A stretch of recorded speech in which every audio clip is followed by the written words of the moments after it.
PTT 2023 के form शुरू हो चुके हैं। तो आज के वीडियो में आपको कंप्लीट डिटेल में बताने वाला हूं कि ये फॉर्म आप ऑनलाइन कैसे भर सकते हैं। स्टेप बाय स्टेप प्रिंट तक जानेंगे तो वीडियो को पूरा जरूर देखिए ताकि आपसे फॉर्म में कोई भी गलती ना हो।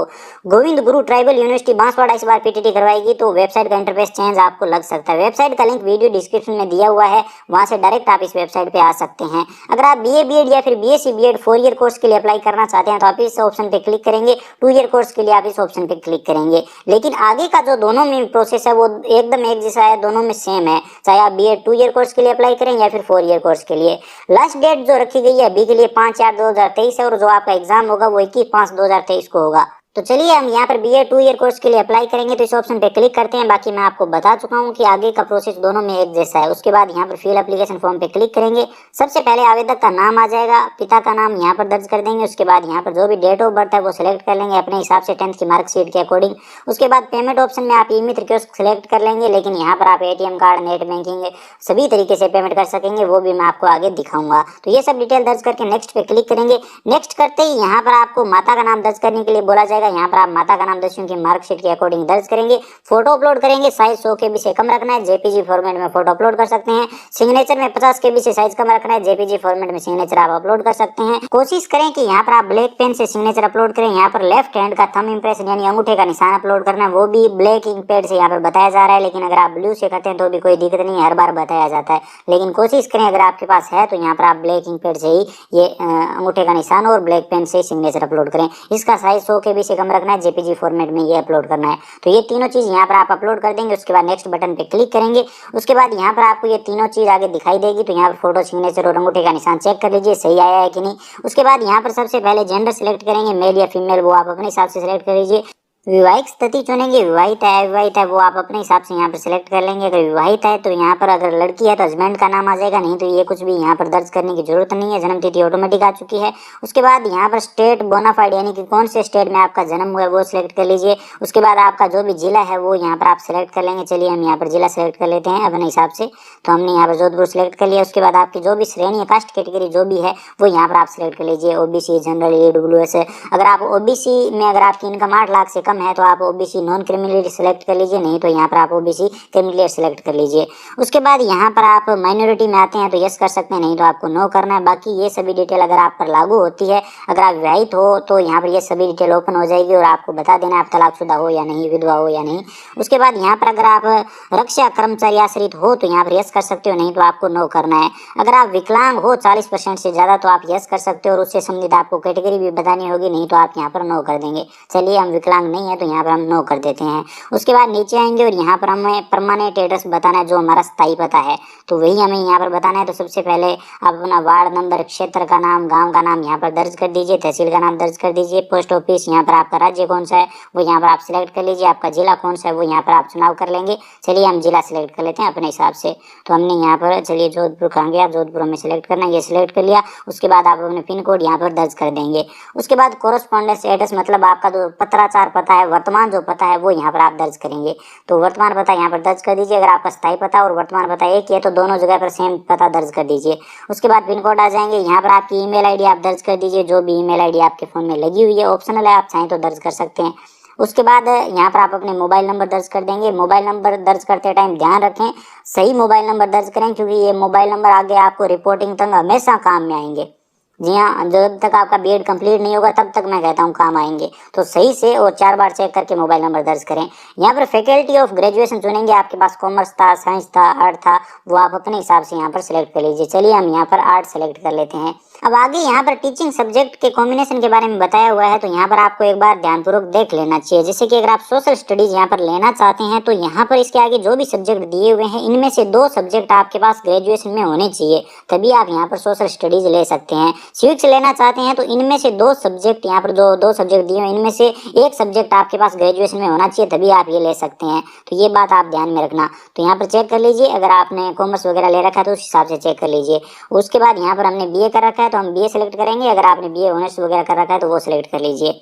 उसके बाद नीचे आएंगे, ग्रेजुएशन लेवल पर आपके पास जो 3 आपके मनपसंद सब्जेक्ट थे वो यहाँ पर आप सिलेक्ट कर लीजिए अपनी ग्रेजुएशन की मार्कशीट में देखकर। तो यहाँ पर चलिए हम तीनों अलग अलग सब्जेक्ट सेलेक्ट कर लेते हैं। जैसे कि हमारे पास एक था यहाँ पर हिस्ट्री था, तो हम हिस्ट्री सेलेक्ट कर लेते हैं। जैसे कि ये रहा हिस्ट्री। उसके बाद दूसरा और तीसरा आप अपने हिसाब से सिलेक्ट कर लीजिए। जैसे दूसरा हमारे पास था यहाँ पर ये पॉलिटिकल साइंस, वो सिलेक्ट कर लिया। और तीसरा हमारे पास हिंदी साहित्य था, तो यहाँ पर हिंदी साहित्य का ऑप्शन नहीं है, हिंदी का ही ऑप्शन मिलेगा आपको। तो हिंदी साहित्य था तो हिंदी साहित्य सेलेक्ट कर लीजिए। पोस्ट ग्रेजुएशन अगर आपने कर रखी है तो कौन से सब्जेक्ट से आपने की है वो यहाँ पर आप सिलेक्ट कर लीजिए, नहीं तो ये कोई ज़रूरी नहीं है। उसके बाद यहाँ पर टीचिंग, वो जो चूज स्कूल टीचिंग के लिए जो सब्जेक्ट आपको सिलेक्ट करना होता है, जो ऊपर कॉम्बिनेशन के बारे में मैंने आपको बताया था, वो यहाँ पर आप सिलेक्ट कर लीजिए। अगर आपके पास ग्रेजुएशन लेवल में सोशल स्टडीज़ के वो दोनों सब्जेक्ट थे, जैसे यहाँ पर देख लीजिए सोशल स्टडीज़ में ये जो सारे सब्जेक्ट हैं, इनमें से 2 सब्जेक्ट आपके पास ग्रेजुएशन लेवल में थे, तो आप यहाँ पर सिलेक्ट कर सकते हैं। चलिए हम सोशल स्टडीज सेलेक्ट कर लेते हैं, क्योंकि हमारे पास ग्रेजुएशन में हिस्ट्री और पॉलिटिकल साइंस था। उसके बाद सिविक्स भी हम सेलेक्ट कर लेते हैं, क्योंकि पॉलिटिकल साइंस हमारे पास था। उसके बाद यहाँ पर हम हिंदी सेलेक्ट कर लेते हैं। अगर आप ध्यान से देखेंगे तो ये सब चीज़ें आपको समझ में आ जाएगी। अगर आपके पास ये दोनों सब्जेक्ट नहीं थे तो अपने हिसाब से यहाँ पर आप सेलेक्ट कर सकते हैं। उसके बाद यहाँ पर आती है आपकी इनकम डिटेल। आपके परिवार की जो भी वार्षिक आय है वो यहाँ पर आप सिलेक्ट कर लीजिए। जैसे कि 0 से 2 लाख के बीच में सिलेक्ट कर लेता हूँ। बाकी अगर आपके परिवार की ज़्यादा इनकम है तो वो सिलेक्ट कर लीजिए। एग्जाम के लिए आप पहला जिला कौन सा सिलेक्ट रखना चाहते हैं वो यहाँ पर आप सिलेक्ट कर लीजिए, आपकी पहली चॉइस और आपकी सेकंड चॉइस एग्जाम जहाँ पर आप देना चाहते हैं। उसके बाद आती है यहाँ पर आपकी एजुकेशन डिटेल, जिसमें सबसे पहले 10वीं की डिटेल आएगी। 10वीं आपने कौन से बोर्ड से कर रखी है वो सिलेक्ट कर लीजिए, कौन से साल में पास की है, आपके टोटल नंबर कितने थे 10वीं में वो यहाँ पर आप दर्ज कर दीजिए। जो मार्कशीट में लिखे होंगे आपको कितने मिले वो यहाँ पर दर्ज कर दीजिए, परसेंटेज ऑटोमेटिक आ जाएंगे। उसी तरह से आपको यहाँ पर 12वीं की डिटेल दर्ज करनी है, कौन से बोर्ड से पास की है और कौन से साल में आपने पास की है वो यहाँ पर पासिंग ईयर सिलेक्ट कर लीजिए, मार्कशीट में लिखा होगा। टोटल नंबर आपको कितने मिले और परसेंटेज ऑटोमेटिक आ जाएंगे। ग्रेजुएशन में यहाँ पर आप ग्रेजुएशन पास आउट हो या फिर अभी चल रहा है फाइनल ईयर चल रहा है तो आप अपेयरिंग सेलेक्ट कर सकते हो, पास आउट हो तो आप पास आउट सेलेक्ट कर सकते हो। हम अपेयरिंग सेलेक्ट कर लेते हैं। उसके बाद कौन से साल में अभी चल रहा है तो 23 में चल रहा है, 23 सेलेक्ट कर लेते हैं। उसके बाद यहाँ पर कुछ भी दर्ज करने की जरूरत नहीं पड़ेगी अगर आप अपेयरिंग सेलेक्ट करते हो। अगर आप पास आउट हो तो उस हिसाब से ये मेक टोटल नंबर और आपके कितने नंबर आए वो सब दर्ज कर सकते हो। अगर आपने पोस्ट ग्रेजुएशन भी कर रखी है तो यहाँ पर आप पास आउट हो ग्रेजुएशन में तो आपने पोस्ट ग्रेजुएशन की है तो उसकी डिटेल भी यहाँ पर आप दे सकते हो। लेकिन हम यहाँ पर ग्रेजुएशन में पेरेंगे तो हम सिलेक्ट कर लेते हैं। उसके बाद यहाँ पर ग्रेजुएशन कौन सी यूनिवर्सिटी से कर रहे हैं वो भी यहाँ पर सिलेक्ट करना होगा, तो आप अपने हिसाब से सिलेक्ट कर लीजिए। इनमें से यूनिवर्सिटी नहीं है तो अदर सेलेक्ट करके यूनिवर्सिटी का नाम दर्ज कर सकते हैं। चेकबॉक्स पे क्लिक करेंगे, उसके बाद यहाँ पर सेव एंड प्रोसीड पे क्लिक करेंगे। सेव एंड प्रोसीड पे क्लिक करते ही यहाँ पर आपको ओके करना है। ओके करने के बाद यहाँ पर आपको वेरीफाई करना है। वेरीफाई करने के बाद यहाँ पर आपके सामने ये पेमेंट इनवॉइस आ जाएगा। इसका प्रिंट आउट लेना जरूरी है। उसके बाद मेक पेमेंट पे क्लिक करेंगे और आप डायरेक्ट पेमेंट पेज पर आ जाएंगे।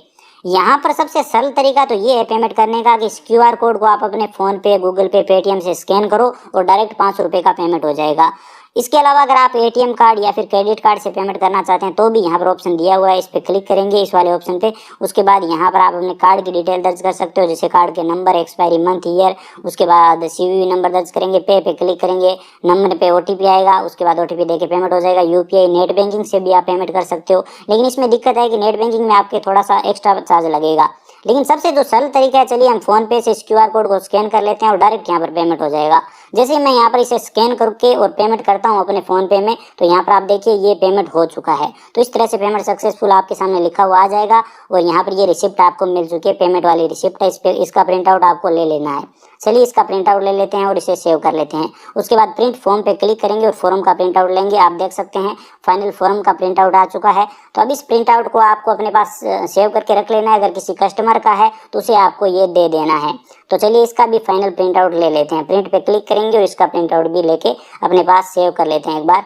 अब बाई चांस अगर आप प्रिंट आउट नहीं ले पाए हो फॉर्म का, तो यहाँ से फॉर्म को रीप्रिंट कर सकते हो। दोबारा फिर कभी भी प्रिंट आउट निकालना है तो यहाँ पर आप चालान नंबर से या फिर जनरल डिटेल दर्ज करके भी नॉर्मल जो आपके पास डिटेल है, आपका नाम, पिता का नाम वगैरह, डेट ऑफ बर्थ दर्ज करके प्रिंट आउट निकाल सकते हो।